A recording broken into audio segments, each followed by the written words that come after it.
Hello বন্ধুরা, আজকে আমি তোমাদের সঙ্গে শেয়ার করব ফুলকপির রোস্টের রেসিপি। একদম নিরামিষ ফুলকপির রোস্ট।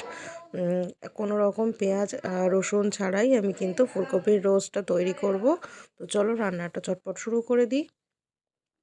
কড়াতে আমি কিন্তু রিফাইন তেল গরম করে নিয়েছি বেশ খানিকটা। তার মধ্যে আমি বড় বড় করে ফুলকপি কেটে সেটা আমি একদম ছাঁকা তেলে ভেজে তুলব।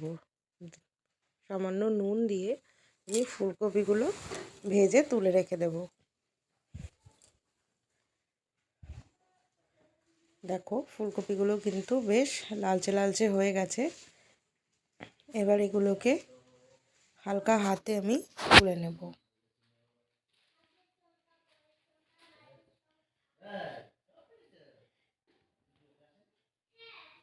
শীতকালে এই সময় কিন্তু টাটকা ফ্রেশ ফুলকপি দিয়ে এই রেসিপিটা ভালো হয়।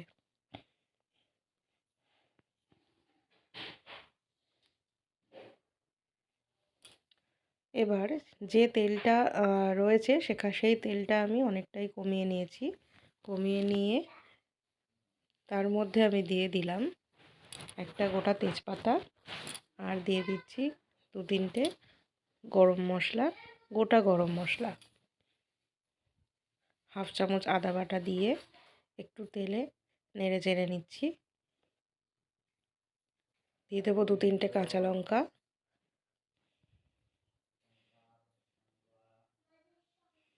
এইভাবে আদাটা কিন্তু আগে তেলে একটু নেড়ে নিতে হবে।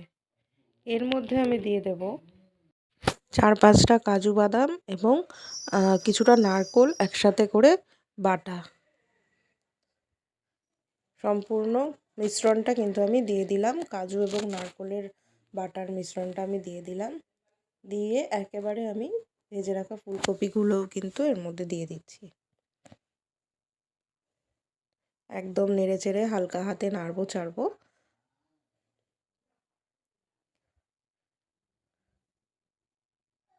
খুব সুন্দর একটা তেল বেরিয়েছে।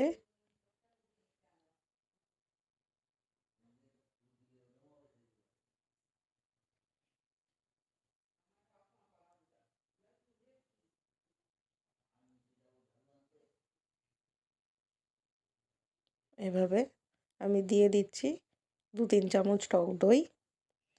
তারপর আমি দিয়ে দিচ্ছি বেশ খানিকটা কড়াইশুঁটি, শীতকালের একদম টাটকা তাজা কড়াইশুঁটি। আর দিয়ে দেব কিছুটা আখের গুড়। এটা যেহেতু নিরামিষ একটা আইটেম, এটা কিন্তু একটু মিষ্টি ধরনের হয় খেতে। এবার আমি খুব সামান্য জল দিয়ে এটাকে রান্না করব।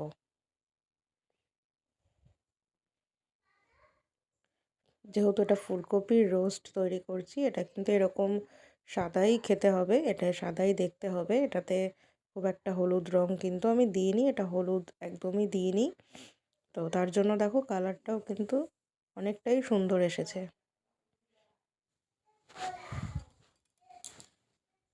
দিয়ে দিচ্ছি হাফ চামচ মতো গরম মশলার গুঁড়ো। দেখো